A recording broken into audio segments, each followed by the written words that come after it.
Il y a aussi compte d'emploi, ordre de virement, prime de naissance. Les primes de naissance, vous voyez ici, parce que c'est la couleur. Normalement, il est blanc, mais comme la couleur, les logiciels a changé le couleur. Ici, exercice, je prends le prime de naissance, je prends par exemple 2011. 2011, je fais par exemple titulaire. Il va me donner la liste des titulaires à l'année 2010 qui ont été bénéficiés de primes de naissance. Si je clique sur un, je peux éditer la décision personnelle, le mandat personnel, fiche de proposition personnelle et le fiche navette. Si je choisis par exemple 2 ou 3 ou 4, j'ai ici global. Je peux faire état des primes de naissance globale, décision en continu global, mandat global, fiche de proposition globale et fiche navette globale. Je vois ici les affichages. Je peux avoir le journal de paie titulaire, journal de paie temporaire, historique, loi des cadres titulaires, loi des cadres temporaires, état de dépenses permanentes, liste détaillée. Je vois une liste par grade, liste par service, liste triée par nom, liste par habiteur, liste par indice, liste triée par échelon, liste par date de recrutement. Je vois les états. Les états, j'ai les états de CMR.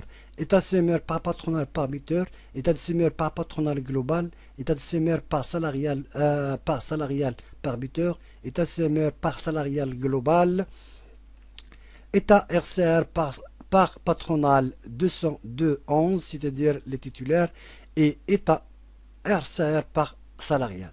Je peux voir état de RCR, c'est la même chose. Mutuelle, titulaire, je vois état assurance amont, mutuelle générale, état de CNOPS, état de crédit de logement, si la personne a du crédit de logement, état de TPS, état retenu CAD, état retenu allocation familiale, état AMO global titulaire temporaire, c'est-à-dire l'état de l'AMO global, c'est-à-dire général et enfant, état enfant global, état MGPAM global, état des prêts de l'Ekbir, état de rappel retenu, les GR. Je peux voir les GR titulaires temporaires, ça c'est à l'époque. Je peux voir le bordereau de versement qui va être imprimé sur les deux côtés automatiquement et AV2 versement qui va être imprimé sur les deux côtés. Les états des retenues divers, état de Fondation Hassan II, état annuel de CMR. Je peux voir les états ici quand on fait chaque année, on fait l'état de CMR, c'est-à-dire état automatique annuel. Si je prends l'état, j'ai trois possibilités. Je peux définir l'état soit état X mois, c'est-à-dire je prends l'état actuel de chaque personne, CMR, et je le multiplie par 12. Ou bien état archivé. Je vais automatiquement prendre l'archivage de chaque CMR et les données des 12 mois. Ou bien mois archivé. Je choisis parmi les archives un mois et je le multiplie par 12 pour établir l'état. Si je prends par exemple état de mois 1, de mois actuel, je fais par exemple la période 2011, je dis le nombre de mois, je peux éditer par exemple les nombres que je vais, 12 mois, je choisis 12, le choix tout ou par buteur, soit je choisis tout, et je lance le calcul de l'état que je vais éditer chaque année.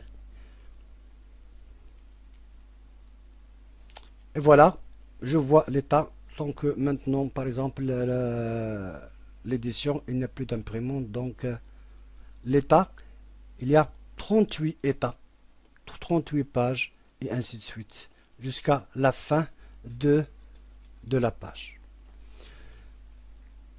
Ici, les états de CMR, je vois état modifiable de rappel de CMR. C'est-à-dire, chaque fois que je fais un rappel, les rappels de CMR et de l'ECR sont archivés automatiquement. État modifiable de la CMR, je peux faire par exemple le mois, l'année 2011. Je fais la période, soit la nature de rappel. Je vois les avancements par exemple. Ici, je vois la liste qui va me dire voir la liste complète. Si je clique, il va me donner la liste des rappels des avancements faits en 2011. Ici, je peux imprimer le taux de CMR. Soit les CMR, soit le taux 7, le taux 8, le taux 9 et le taux 10. Ça, ce sont les taux d'avance. Ou bien, si je clique sur une personne, voilà, ici, il va me donner les détails de personne. Si je vois 1020, 1020, 1020, 1020, je vois le nom, date d'effet de 01/1/2010, la grade, le taux, l'assiette, le retenu, la contribution, rachat, VSA, nombre de mensualités, le reste et l'observation. C'est-à-dire avancement de 01/1/2010 au 31/12/2010. Et ainsi de suite pour tous les gens. État CMR, on l'a vu, il y a état RCR. Je peux voir l'état RCR trimestriel automatique, état CO3, état manuel du rappel. État de salaire sans prêt. Je vois état de salaire avec prêt. Je vois état des salaires bruts. Je vois état des rappels. Je vois état rectificatif. C'est état rectificatif, c'est les états des prêts. État de précompte et je vois. Maintenant, on va voir les mandats. Les mandats, je vois les mandats préparation de fiches de mandat, mandat espèce, mandat virement, mandat CMR, mandat IGR, mandat RCR, mandat AMO, assurance maladie, mandat en femme, CAD, mutuelle générale, fondation Hassan II, aide Likbir, retenue allocation familiale, mandat retenu divers, mandat crédit de logement, liste des mandats en cours. Je vois aussi les temporaires, c'est la même chose. Mandat des prêts, mandat des élus, mandat des saisonniers, mandat personnel, c'est-à-dire pour une seule personne, mandat de loyer, annexe de loyer. Il y a le loyer, les mandats de loyer.